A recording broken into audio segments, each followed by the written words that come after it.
कि इस कथे को सुन के आपको बहुत बड़े ज्ञान होंगे कि लालच होती है क्या। विनाशकाली विपरीत बुद्धियां। प्रभु ने जो तुम्हें दिया है, यदि महादेव ने तुम्हें जो दिया है, अगर उसमें आपको संतुष्टि है तो सर्वप्रथम धन आपके वही है। किसी नगर में एक साहू जी बनिया रहते थे, बहुत धनवान थे, लेकिन उनकी परिस्थितियां धीरे धीरे बिगड़ने लगी।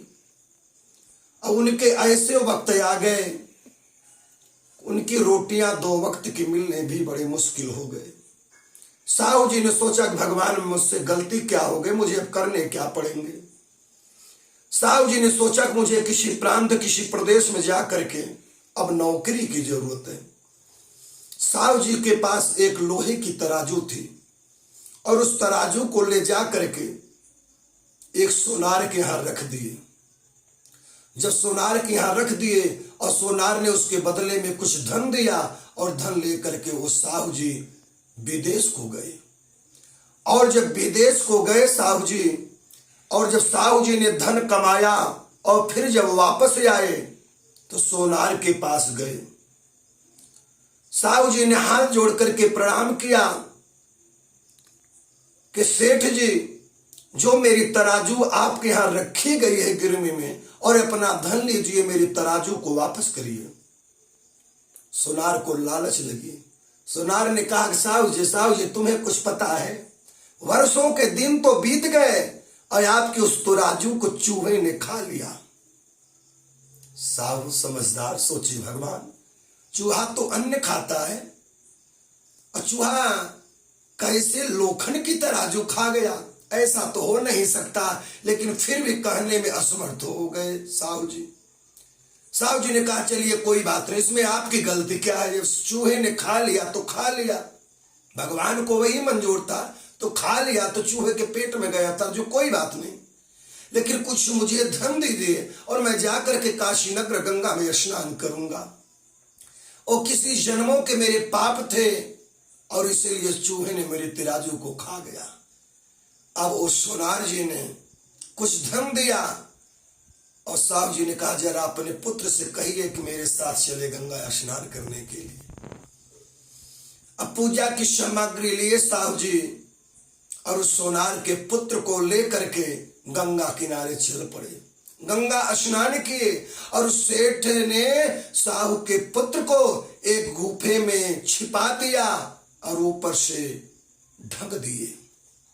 स्नान करने के बाद वापस आए, नारायण नारायण भजन करते वापस आए।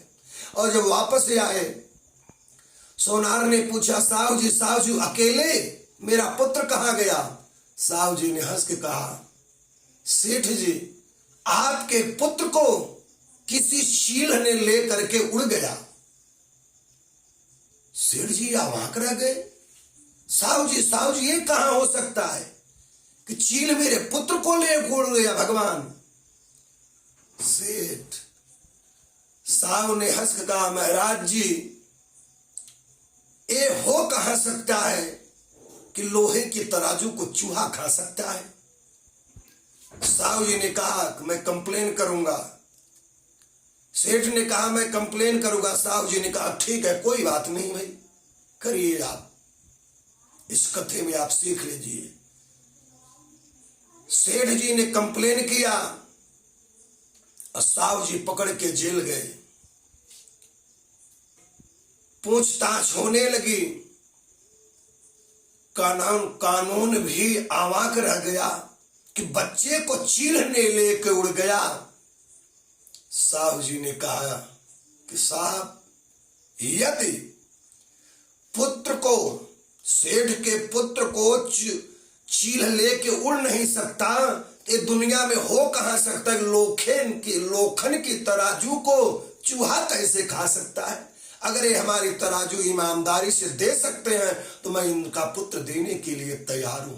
भगवान ने कृपा किया, अपने पुत्र के माया में पड़ करके सेठ जी को तराजू वापस करने पड़े। और जब सेठ जी लोखंड के तराजू वापस करते हैं तो साहू जी ने भगवान का नाम लेते हुए ठीक गंगा किनारे जिस गुफा में सेठ के पुत्र को छिपा कर रखे थे, पुत्र समर्पण कर दिए, पुत्र दे दिए।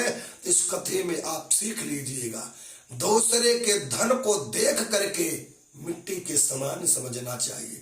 अगर प्रभु ने तुम्हें अन्न नमक रोटी ही दिया है तो हसमुख होकर के ईश्वर से प्रार्थना करते हुए उसे ग्रहण कर लीजिएगा।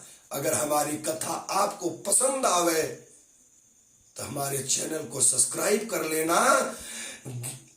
भक्ति धाम के नाम से चैनल चल रहा है और आप तक रोज एक से एक वीडियो ज्ञानवर्धक पहुंचती रहेंगे। इसी के साथ मैंने वाणी को विराम करता हूं, फिर अगले वीडियो में मिलता हूं।